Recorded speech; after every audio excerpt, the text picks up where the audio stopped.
था।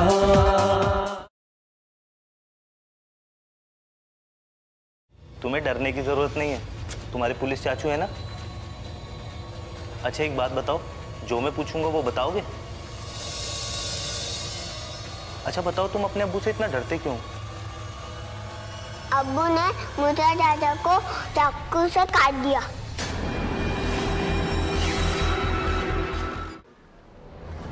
नमस्कार, मैं मदन डोगरा आप लोगों के लिए इंतकाम कहानी के दूसरे और अंतिम भाग को लेकर उपस्थित हूं। दोस्तों, कैसा है इंस्पेक्टर भंडारकर के केस का प्रोग्रेस? जावेद के बयान ने बहुत सी बातें साफ कर दी हैं, लेकिन जब तक सलीम और अशरफ गिरफ्तार नहीं हो जाते तब तक हम अनुमान ही लगा सकते हैं।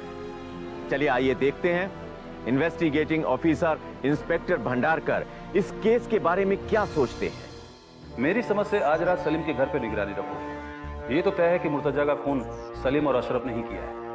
सर हैरानी की बात तो ये है कि वो अपने नन्हे से बच्चे को छोड़कर आखिर कहाँ गायब है? तारिक, बच्चा उसका है और उसे अपने बच्चे की फिक्र हमसे कहीं ज्यादा हो। हमारे लिए ये जरूरी है कि सलीम और अशरफ को कैसे पकड़ा जाए। सर एक उपाय है। क्या? सर मुर्तजा के कत्ल में अशरफ का भी हाथ है और अशरफ जावेद का मामू है। अगर हम अशरफ का घर ढूंढ लें तो सलीम को कब्जे में लेने में और भी आसानी होगी। राइट। लेकिन सर जावेद को अपनी नानी के घर के बारे में कोई जानकारी नहीं है। मुझे लगता है कि वो औरत जो जावेद को लेकर यहां आई थी उसे सलीम के ससुराल के बारे में कुछ पता होगा। फोन करो उसे। Yes sir.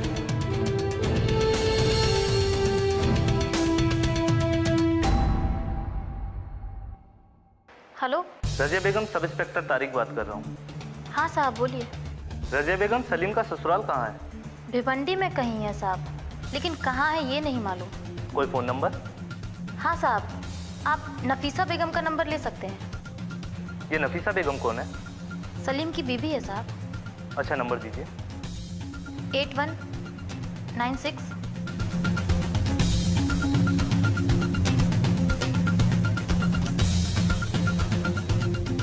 ठीक है। ठीक है साहब।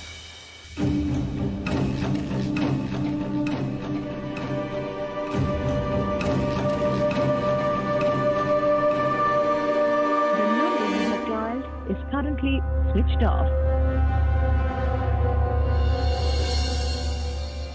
सर, जो नंबर रजिया ने दिया वो मोबाइल बंद आ रहा है। तारिक, पता नहीं मुझे क्यों बार बार ये फीलिंग आ रही है कि हमें सलीम के घर पर निगरानी रखनी चाहिए।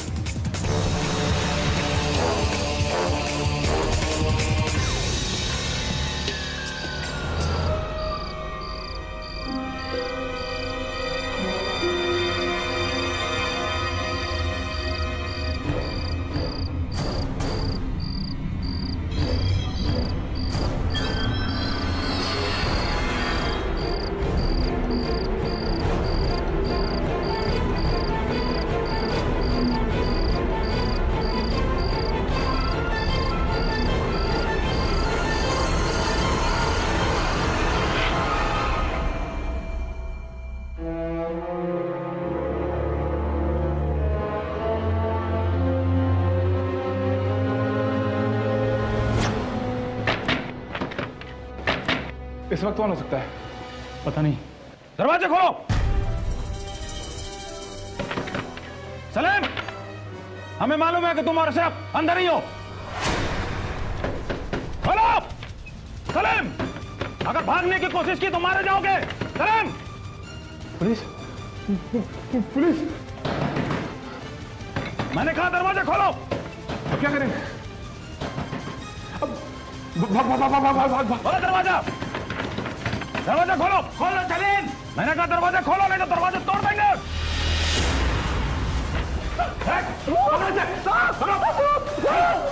मैंने कुछ नहीं कहा जाएगा। मैंने कुछ नहीं किया।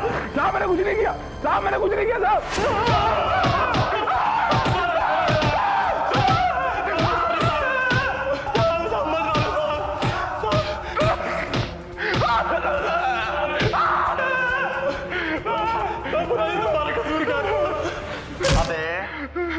पता कि तेरा कसूर क्या है? बेवजह पिट रहा है तू। अब पुलिस तुझे नहीं, तू पुलिस को बताएगा कि तेरा कसूर क्या है। मोरे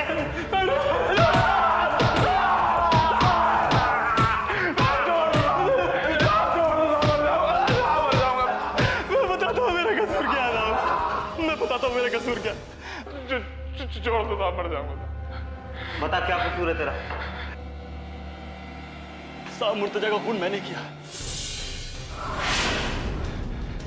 मैंने किया उसका खून, उसके मैंने टुकड़े टुकड़े कर दिए।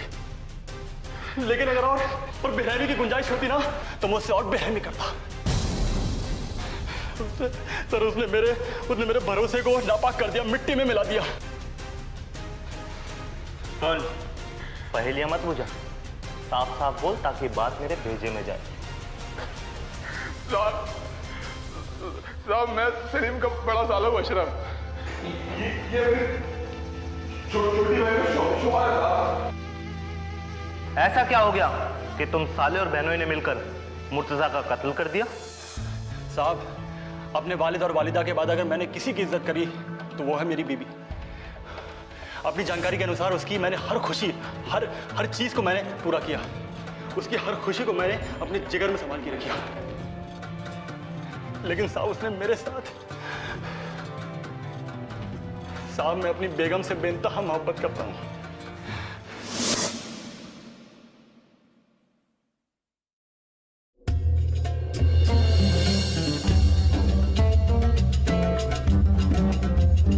तेरी सादगी का हुस्न भी लाजवाब है, मुझे नाज है कि तुम मेरा इस्तिखाब है।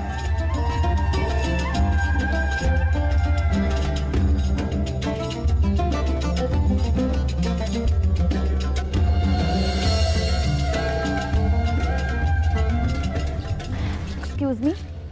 जी? कोई प्राइवेट बस आई है क्या अभी तक? हाँ, मैं भी उसी का वेट कर रहा हूँ। आप कब से यहाँ पे हैं? करीबन 45 मिनट हो गए होंगे। कहाँ जाएंगी आप? गोरेगांव स्टेशन। अच्छा, मैं भी वहीं जा रहा हूँ। मैं रिक्शा कर रहा हूँ, अगर आप चलना चाहें तो। एक्चुअली मुझे भी लेट हो रहा है, अगर आप कहें तो। क्यों नहीं, बिल्कुल।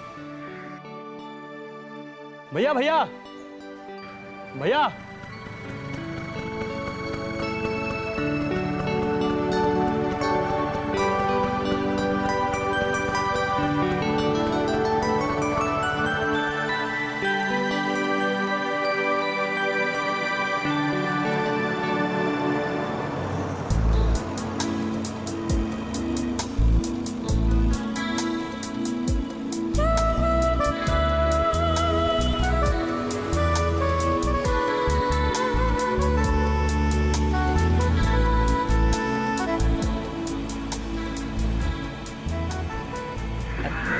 नाम क्या आपका?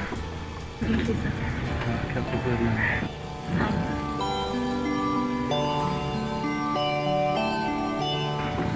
वैसे आपका नाम क्या है? सलीम। आप क्या करते हैं?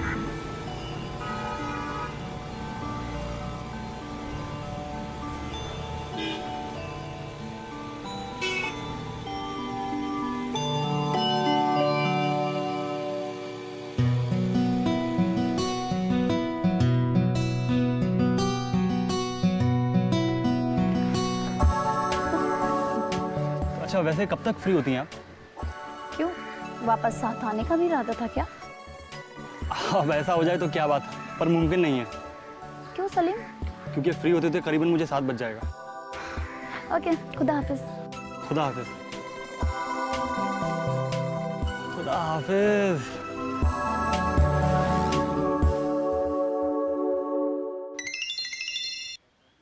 हेलो, कहाँ हो? अरे मैं अभी मालवनी में हूँ, तुम पहुँचो, मैं जल्दी पहुँचता हूँ, ठीक है? कब से वेट कर रही हूँ मैं, जल्दी आओ। हाँ बस आया, अभी आया।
तुम्हारा हर एक अरमान हमारी सर आंखों पे। तो फिर जाओ सलीम, हमारे भाईजान से बात करो। क्यों तुम अपने भाईजान से बात नहीं कर सकती? हमारा और तुम्हारा निकाह हो, इसमें तुम्हें दिलचस्पी नहीं है?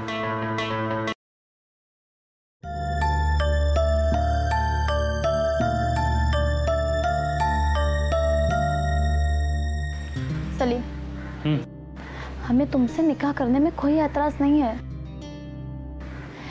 हम दोनों अपनी कमाई से घर को अच्छी तरह चला सकते हैं, पर एतराज हमारे भाईजान को हो सकता है। हमारे भाईजान ने हमें एक बाप की तरह पाला है और हम किसी भी तरह का उनको कोई सदमा नहीं देना चाहते। हम ऐसा क्या करें जो उन्हें सदमा ना पहुंचे? हम हर चीज करने को तैयार है नफीसा। हमारे भाईजान का एक ही सपना है कि हमसे जो भी शादी करे वो हमारे हर एक सपना, हर एक ख्वाहिश को पूरा करे। हमें मंजूर है नफीसा, तुम्हारा हर एक अरमान हमारी सर आंखों पे। तो फिर जाओ सलीम, हमारे भाईजान से बात करो। क्यों तुम अपने भाईजान से बात नहीं कर सकती? हमारा और तुम्हारा निकाह हो, इसमें तुम्हें दिलचस्पी नहीं है? सलीम, हमारा बात करना मुनासिब नहीं है।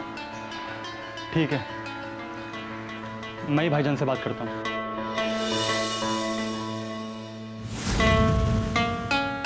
भाईजान, नफीसा का बात करना मुनासिब नहीं होता, इसलिए मैं खुद बात करने चला आया। तुम्हारा लुक्का छुपी का खेल कब से चल रहा है? जनाब, हमारी जिंदगी में लुका छुपी कुछ नहीं है, सब बेपर्दा है। तभी तो मैं आपकी इजाजत लेने आपके सामने बैठा हूँ। तुम करते क्या हो? भाईजान, अभी तो बीए कर रहा हूँ। ठीक है, तो बीए करके नौकरी करके आ जाओ, हम बात कर लेंगे। नौकरी हो जाएगी भाईजान, लेकिन अगर आपकी रजामंदी मिल जाती तो। देखो सलीम, मैं अपनी बहन का निकाह उसी से करूंगा जो उसकी जरूरतों को पूरा कर सके। उसकी आमदनी कम से कम 20 से 25 हजार तो हो। भाईजान, ये मेरी चाहत का इम्तिहान है। मैं नफीसा से अब तभी मिलूंगा जब मैं उसके काबिल हो जाऊंगा। बस आपकी तरफ से मुझे 2 महीने का वक्त चाहिए। ठीक है सलीम, हम तुमसे वादा करते हैं, हम 2 नहीं, हम 3 महीने तक उसकी निकाह की चर्चा किसी से भी नहीं करेंगे।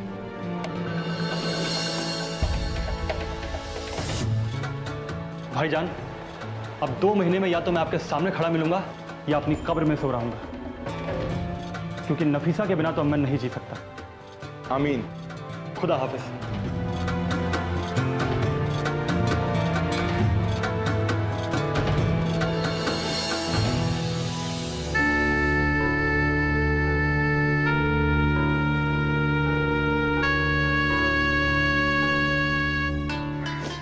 नफीसा, नफीसा, अरे तुम रो क्यों रही हो?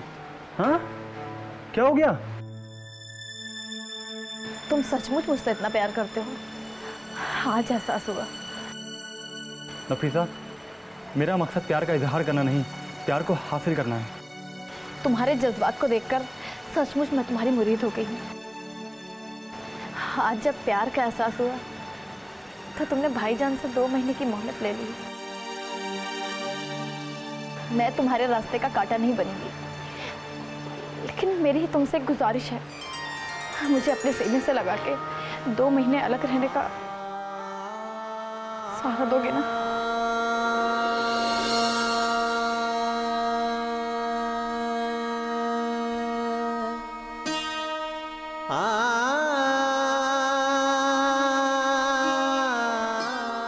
अल्लाह तुम्हें कामयाबी दे।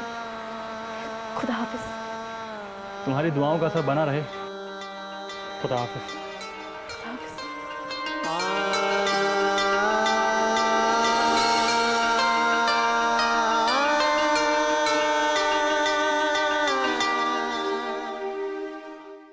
साहब, मेरी लगन, नफीसा की दुआ और अल्लाह की मेहरबानी से अशरफ साहब को दिए हुए 2 महीने के वादे को मैंने पूरा कर दिया। अशरफ भाई भी अपनी जबान के पक्के थे, उन्होंने मेरी शादी नफीसा से करा दी। मैं दुनिया का सबसे खुशनसीब आदमी था साहब। अल्लाह भी मुझसे खुश था। एक खूबसूरत सा बेटा उसने मुझे तोहफे में दिया। अब मेरा बेटा 5 साल का है और आपके पास है। नफीसा के साथ ने मुझे हर तरीके से खुशहाल बना दिया।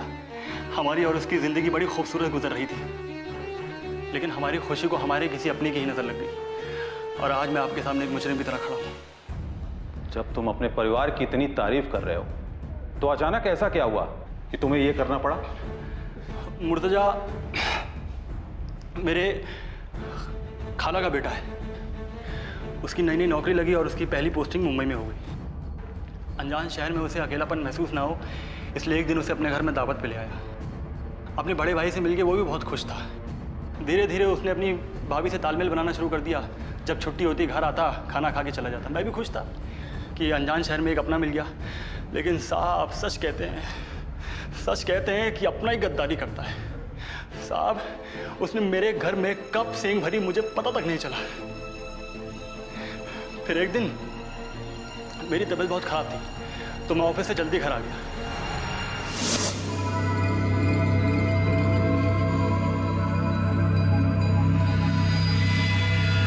कितनी तारीफ करूं मैं आपकी।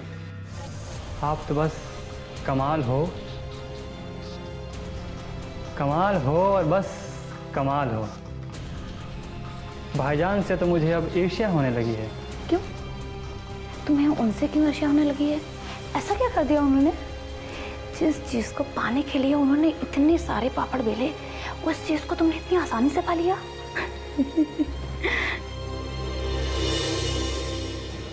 दरवाजा ऐसे खुला है, कहाँ गई? लगता है सो रही होगी। तकदीर हो तो मेरे जैसी हो।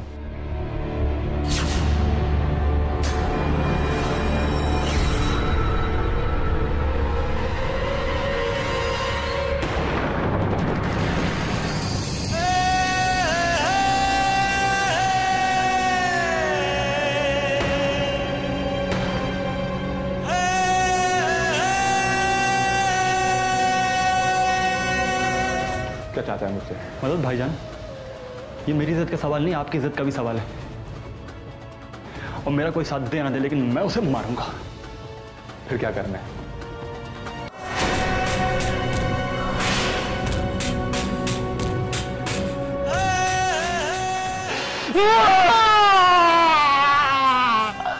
मुर्तजा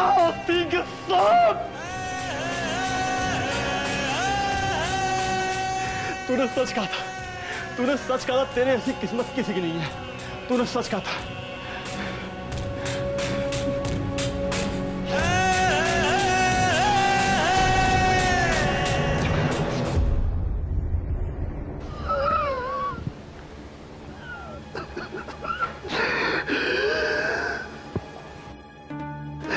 भाईजान, उस मुर्तजा ने मेरी जिंदगी को जहन्नुम बना दिया।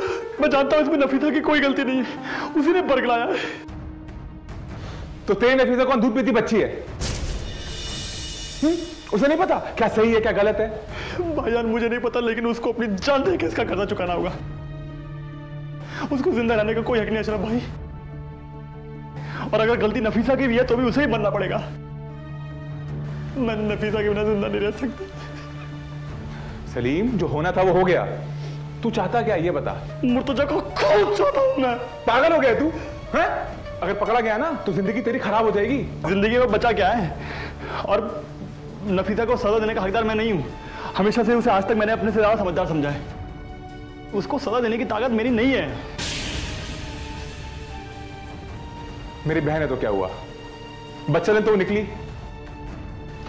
अंधा प्यार जैसे कहते हैं ना सलीम, वो तूने उससे किया है। अंधा भरोसा तूने उसके ऊपर दिखाया है।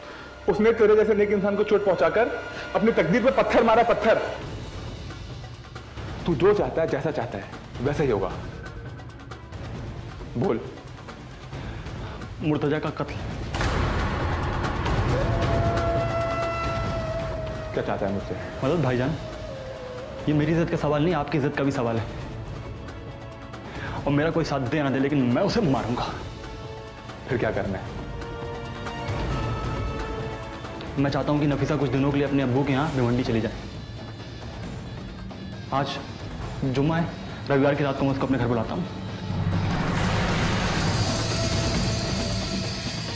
ठीक है। तुम लोगों ने जो अपराध किया है ना, उसकी सजा सिर्फ फांसी है। फांसी।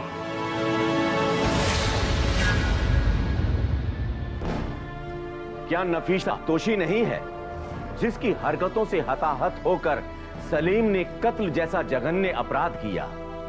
सलीम को जो भी सजा हो, लेकिन सजा काट कर जिस दिन वो घर वापस आएगा, क्या नफीसा वही इज्जत, वही प्यार सलीम से पा सकेगी?